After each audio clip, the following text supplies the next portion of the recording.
কবিতা ধাওয়া। রাজু ছুটছে, আমি ছুটছি। রাজু কি রিক্সা? আমি তাকে ধরতে পারছি না।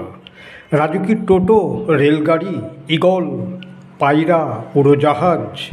আমি তাকে ধরতে পারছি না। না না না, রাজু পদাতিক।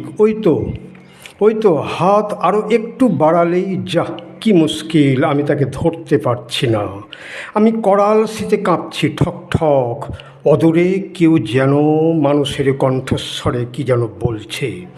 আমি অবাক কাণ্ডের স্বপ্নতরু এক নিজেরই ডালে ডালে রাজুকে খুঁজছি। সেই রাজু রাজস্থানের কোটা থেকে, একটি দুরন্ত বয়স যে নিরুদ্দেশ, রাজেন্দ্র মীনা।